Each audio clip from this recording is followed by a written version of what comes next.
আমাকে আধা ঘন্টা যাবত মারতেন, তারপর আমাকে ঠান্ডা কড়কড়া ঠান্ডা মানে আমাকে খাওয়াতেন, এরপরে আবার মারতেন। আমার বাবা কি দোষ করছিল? আমার বাবা তো তোমাদেরকে কিছু করেনি। আমার বাবা গত 18 জুলাই নামাজ পড়ার পরে যখন বের হয়েছিলেন, পুলিশ এবং ছাত্রলীগের সৈন্যরা সবাই মিলে তাকে ঘিরে ধরেছিল।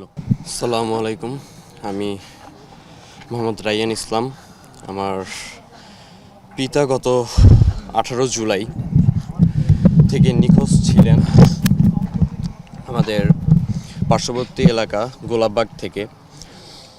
সবাই আমাদের এখানে জানেন যে আমাদের গোলাপবাগ যাত্রাবাড়ির ওখানে কীভাবে নৃশংসভাবে ফ্যাসিস্ট সরকারের বিরুদ্ধে যখন সবাই রুখে দাঁড়াচ্ছিল তখন তাদেরকে কিভাবে গণহত্যা চালানো হয়েছে। ঠিক তখনই আমার বাবা 18 জুলাই এশার নামাজের পরে যখন মসজিদ থেকে বের হন, এলাকার সবাই আমার বাবাকে দেখেছিলেন। সবাই বলতেছিলেন যে আমার বাবাকে নাকি পুলিশ এবং ছাত্রলীগ সৈন্যরা ঘিরে ধরে রেখেছিলেন যাতে আমার বাবা কোনোভাবে বের হতে না পারে।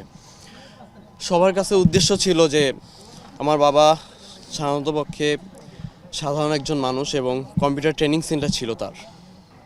তিনি সচরাচর প্রতিবারই পাঞ্জাবি পায়জামা পরে বের হয়েছিলেন। তো তাদের মতে ছিল যে আমার বাবা হয়তো বা জামাতের কোনো বড় কোনো লিডার বা বড় কোনো পর্যায়ে আছেন, হয়তো আমার বাবা এর সাথে জড়িত। কিন্তু আমার বাবা ওই দিন শুধুমাত্র মসজিদ থেকে নামাজ পড়ে বের হয়েছিলেন। নামাজ পড়া যদি খারাপ হয়ে থাকে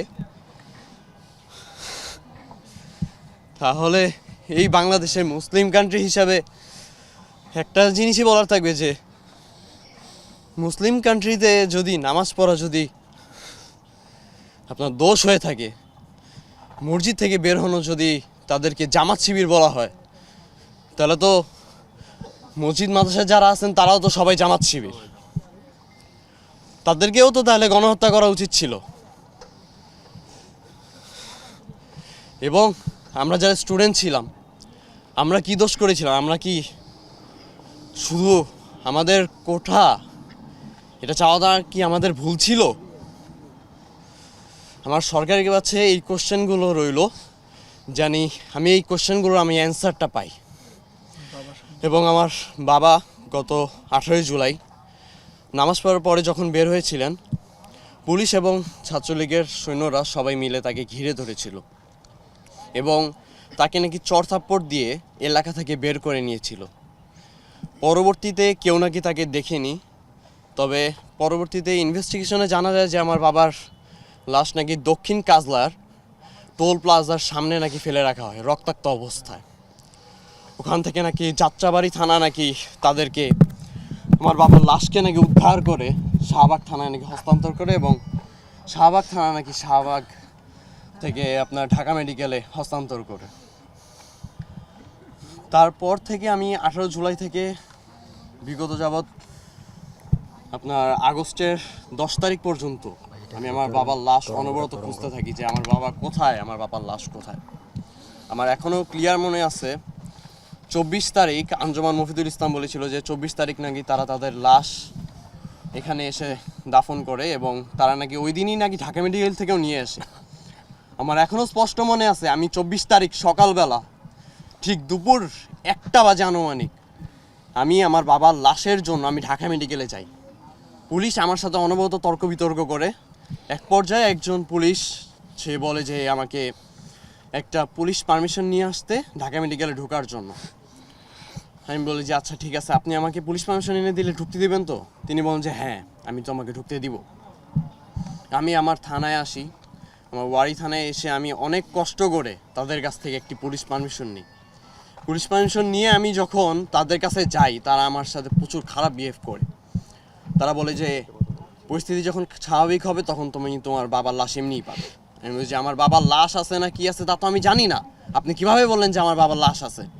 তিনি বলতেছে যে এখানে যেহেতু তুমি আসছো, তুমি অবশ্যই তুমি ধারণা করে আসছো যে তোমার বাবার লাশ আছে। আমি বলছি যে অবশ্যই না, আমার বাবা তো এখানে ট্রিটমেন্ট অবস্থাও থাকতে পারে, গুলিবিদ্ধও তো হতে পারে, আপনি কিভাবে বলেন এই কথা? যখন তার সাথে তর্ক বিতর্ক চলতেছে এক পর্যায়ে তিনি আমার গায়ে হাত তুলেন। আমার দুজন বন্ধুরা ছিল, তারা আমাকে যখন পিছনে ঠেলে নেয়, তারা আমাকে বলে যে পিছন থেকে নাকি দুইজন পুলিশ নাকি তাদের রাইফেল নাকি রিলোড করে নিছে আমাকে মারবে বলে, আমার দিকে নাকি টাক করবে। আমাকে আমার বন্ধুরা তখন টেনে হিচড়ে নিয়ে আসে। আমি যদি, আমার এখনও কনফিডেন্স আছে যে আমি যদি ওই দিন যদি ঢুকতে পারতাম, আমি আমার বাবার লাশ পেতাম। অ্যাটলিস্ট আমি আমার বাবার নিজের লাশটা আমি নিজের হাত থেকে অ্যাটলিস্ট দাফন করতে পারতাম। আমার এখনও মনে আছে ওই পুলিশের সাব ইন্সপেক্টরের নামটা কামরুজ্জামান। আমার তার নামটা এখনও স্পষ্ট মনে আছে। তার সাথে আমার তর্ক বিতর্ক হয়েছিল। উনি কোন থানায় এটা সঠিক আমি বলতে পারতেছি না। তবে তিনি ঢাকা মেডিকেলের আপনার শেখ হাসিনা বার্ন ইউনিটের যে গেটটা, সেখানে তিনি দাঁড়িয়েছিলেন। তার সাথে তখনই আমার তর্ক বিতর্ক হয়। তারপর যখন কোনোভাবে পাচ্ছিলাম না, 5ই আগস্টের পরে গিয়ে আমি অনেক খোঁজাখুঁজির পরে এক পর্যায়ে আমি ভাবি যে হয়তোবা আমার বাবা নিহত নাও হতে পারেন, হয়তোবা আমার বাবা কোনো জেলে আছেন। আমি কেরানীগঞ্জ, কাশিমপুর 2 জায়গায় আমি দৌড়াদৌড়ি করি। আমার বাবা তো বের হয়ে আসবে, আমি আমার বাবাকে অ্যাটলিস্ট জড়িয়ে তো ধরতে পারবো। আমি তাও পারিনি। 10 তারিখে আমার কাছে আর কোনো উপায় না পেয়ে আমি ঢাকা মেডিকেলে যাই। ঢাকা মেডিকেলে যাওয়ার পরে আমাকে বলে যে এখানে বাবা কোনোভাবে আমরা এখন কোনো তথ্য দিতে পারবো না। অনেকক্ষণ পর কোনোভাবে যখন আমি আর কোনো উপায় না পাই, তখন আমি অনেক কষ্ট করে আমাদের ঢাকা বিশ্ববিদ্যালয়ের ফরহাদ ভাইয়ের সাথে আমি দেখা করি। ফরহাদ ভাইয়ার সাথে আমি পরিচালকের রুমে যাই যখন, তখন আমাকে পরিচালক বলে যে যেহেতু তোমার বাবা, আমি তোমাকে এখন বলে দেই, তবে তুমি এই কথাটা গোপন রাখবে। কিন্তু এখন যে সময়, তার এই কথাটা গোপন রাখার মতো না। তিনি আমাকে বলেন যে 1000-এর উপরে লাশ হবে, তিনি নাকি আঞ্জুমান মফিদুল ইসলামকে দিয়ে দিয়েছে। 1000-এর উপরে লাশ হবে, তিনি নাকি আঞ্জুমান মফিদুল ইসলামকে দিয়ে দিয়েছে। তারপর যখন আমি আঞ্জুমানে যাই, আঞ্জুমানে যাওয়ার পর ঠিক 2 থেকে 3টা ফাইল যখন উঠায়, তখন আমি আমার বাবার ছবি দেখতে পাই। আমি তখনই তাদেরকে বলি যে এই ছবিটা একটু বের করেন কাইন্ডলি। তারা যখন ছবি বের করে, আমি আমার বাবাকে স্পষ্টভাবে চিনতে পারি। ওই দিন আমার বাবা সাদা পায়জামা, সাদা পাঞ্জাবি, আমার এখনও মনে আছে এই পাঞ্জাবিটা। আমার বাবা আমার পাঞ্জাবি ধরে বলছিল যে তোমার পাঞ্জাবিটা তো অনেক সুন্দর, আমার কাছে ভালো লাগছে, আমি তোমার এই পাঞ্জাবিটা পরবো। আমি বলছি যে আচ্ছা আব্বু পরো, সমস্যা কি। আমার বাবা ওই পাঞ্জাবিটা পরে আমার থেকে বলছে যে আমি তখন আন্দোলনে বের হবো। আমার বাবা বলছে যে বাবা যেখানে যাও সাবধানে দেখো, যদি কোনো ঝামেলা হয় আমাকে বলো। আমার এখনো মনে আছে ওই দিন সন্ধ্যার দিকে আমার বাবা আমাকে ফোন দিচ্ছিল যে বাবা কোথায় আছো। আমি বলছি যে আব্বু আমি শাহবাগে এখানে আছি, আমি একটু ঘটনাগুলোর ভিতরে আছি, আমি ফ্রি হয়ে আমি তোমাকে কল দিচ্ছি। আমার বাবা বলছিল যে আচ্ছা বাবা তুমি সাবধানে ফিরে আসো। তার সাথে আমার এটাই ছিল আমার লাস্ট কথা। আমার কথা হচ্ছে যে আমার বাবা কি দোষ করছিল, না তোমাদেরকে কোনো সময় কোনো কিছু বলছে, নাকি কারোর কোনো ক্ষতি করছিল? আমার বাবা তো তোমাদেরকে কিছু করেনি। ছাত্ররা তোমার সুষ্ঠু একটা আইন চাইছিল, সুষ্ঠু একটা জিনিস চাইছে, তার জন্য তোমরা শত শত আমার নিজের বন্ধু, আমার নিজের ভাইকেও তোমরা আমার চোখের সামনে তোমরা কুপিয়ে হত্যা করছো। তাও কিছু বলার নেই আমার, আমি চুপ ছিলাম। তোমরা আমাকে মারছো। আমার এখনো মনে আছে আমি বাসা থেকে বের হওয়া মাত্র আমাকে নিয়ে যাওয়া হয়েছিল। নিয়ে গিয়ে আমার ছাত্রলীগের কিছু নেতা ছিলেন একজন, আমি তার নামটা স্পষ্টভাবে আমার মনে নেই, তিনি আমাকে ওয়ারিতে নিয়ে গিয়ে আমার র্যাঙ্কিং স্টেজের সামনে আমাকে ফেলে রেখে এসেছিলেন। আমার এখনও মনে আছে আমাকে আধা ঘন্টা যাবৎ মারতেন, তারপর আমাকে ঠান্ডা কড়কড়া ঠান্ডা মানে আমাকে খাওয়াতেন, এরপরে আবার মারতেন। মারতে মারতে আমি এক পর্যায়ে অজ্ঞান হয়ে যাই। আমাকে এই র্যাঙ্কিং স্টেজের সামনে আমাকে যখন ফেলে রাখা আসা হয়, তখন আম পাবলিকটা নিয়ে গিয়ে আমাকে সালাউদ্দিনে ভর্তি করে।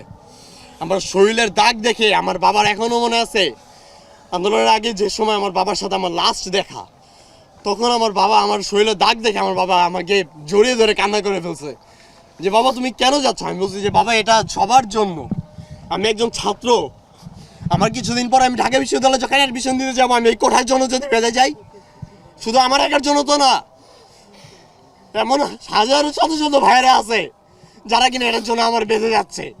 তো আমি কেন চুপ থাকবো? আমি যদি এটার মধ্যে একজন হই, আমার কাছে ঠিক আছে, তুমি একদম সঠিক কথা বলছো, আমি তোমার সাপোর্টে আছি। শুধুমাত্র এই কারণেই আমার বাবাকে আজ আমি দেখতে পারতেছি না। যদি কোঠা নিয়ে যদি কথা না হতো তাহলেই মনে হয় আমি আমার বাবাকে পেতাম। তবে হ্যাঁ, আমি একটা জিনিস নিয়ে অনেক প্রাউড ফিল করি যে আমার বাবা দেশের জন্য প্রাণ দিচ্ছেন, আমার ভাই আমার দেশের জন্য প্রাণ দিচ্ছেন, আমাদের শত শত আমাদের ভবিষ্যতের জন্য আমাদের প্রাণ দিচ্ছেন। এবং এই ফ্যাসিস্ট সরকার, তাকে আল্লাহ আদৌ পর্যন্ত ক্ষমা করবে কিনা তার কোনো নিশ্চয়তা নেই। আমি চাই এই যে আওয়ামী লীগ, ছাত্রলীগ, এরা যদি মারাও যায়, মৃত্যুবরণ করে, এদের যাতে জানাজা পড়ান না হয়, এদের যাতে মাটি দাফন পর্যন্ত যাতে এদেরকে কোনো কেউ না করে, এদের গোসল পর্যন্ত যেন না হয়, এদের লাশ যাতে শকুনে খায়। এটা শুধু শুধু মুখ থেকে কারো আসে না, কতটা মানুষ কষ্ট পেলে এইসব কথা বলে। একটা মানুষকে কিভাবে নির্মমভাবে হত্যা করে তা আল্লাহ মাবুদি ভালো জানে, আর তারাই ভালো জানে। তারা তো পশুর থেকেও আমার কাছে অধম। তাদেরকে যদি আমি কোনো পশুর সাথে তুলনা করি, তারা পশুর থেকে আমার কাছে অধম। পরিশেষে আমি একটা কথাই বলতে চাই, আমার যারা ভাইয়েরা আছেন এবং যারা ছাত্র সমন্বয়ক আছেন, তাদের কাছে আমার একটাই দাবি থাকবে যে আমরা যারা শহীদ পরিবারের যারা লোকজন আছে, যারা শহীদ, আমাদের কাছে এখনও আমার কিছু ভাইয়েরা আছে, তারা এখনও আহত আছেন, তাদেরকে খোঁজ নেওয়া। সরকারের কাছে আমার দাবি থাকবে আমাদের তাদেরকে একটু খোঁজ নেওয়া। তাদের অনেকেই আছেন যারা ঠিকমতো চিকিৎসা পাচ্ছেন না, ঠিকমতো খাওয়া দাওয়া করতে পারছেন না, এবং অনেকেই আছেন যাদের বাবা মা নিজেদের ভাই, নিজের ছেলে, নিজের মেয়েকেও খুঁজে পাচ্ছেন না। আমার একটাই দাবি থাকবে, তাদের লাশ যেন দ্রুত সময়ে সমাপ্ত করা হয় এবং তাদেরকে সরকারের পক্ষ থেকে যেন আর্থিকভাবে সহযোগিতা এবং তাদেরকে দেখে শুনে রাখার ইয়ে করা হয়।